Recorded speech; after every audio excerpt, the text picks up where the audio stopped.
Bueno, en el video anterior habíamos visto los 5 reinos y según esa clasificación yo les había contado que en esos 5 reinos estaban los moneras, protistas, fungi, plantae y animalia, y les dije que íbamos a trabajar con la clasificación en el de plantas y animales. En el caso de animales podemos encontrar que los clasifican según vertebrados o invertebrados.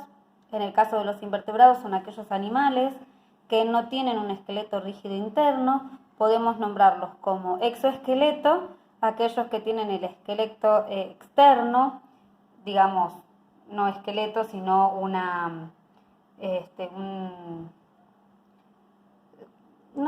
es un esqueleto, es una placa dura, una cubierta externa que es más dura, como en el caso de los caracoles o de los insectos. Y en el caso de los hidroesqueletos son aquellos que tienen las cavidades llenas de aguas, como los moluscos.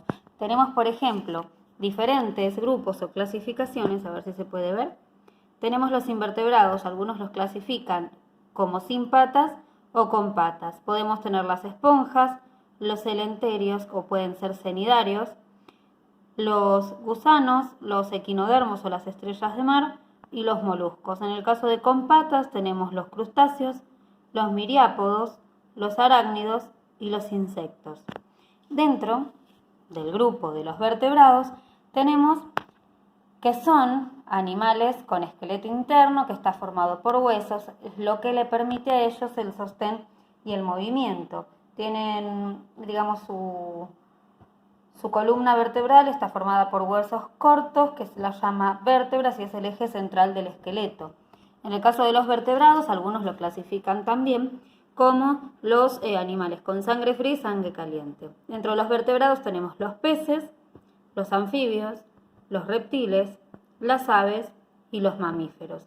Dentro de cada uno van a tener ciertas características. Hay otros que hablan de una clasificación de animales también de acuerdo a su alimentación, como carnívoros, omnívoros y herbívoros, o de acuerdo a su reproducción, si es vivíparos o ovíparos. En sí hay un montón de clasificaciones que podemos hablar de animales, de plantas. De acuerdo a quien estudiemos, podemos verlo.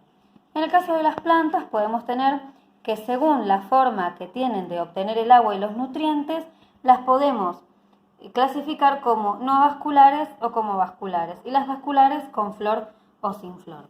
Por ejemplo, en este caso tenemos las plantas no vasculares, que esas básculas son unos vasos conductores que transportan el agua y las sales minerales, lo que regamos en la planta, digamos, pasa por unos tubitos que podríamos pensarlos como si fueran unos sorbetes, en donde van a absorber los nutrientes y se los van a pasar a la planta. Bueno, estos no tienen esos vasos conductores como los musgos y las hepáticas, que en realidad habitan en lugares muy variados, pero siempre tienen que ser húmedos.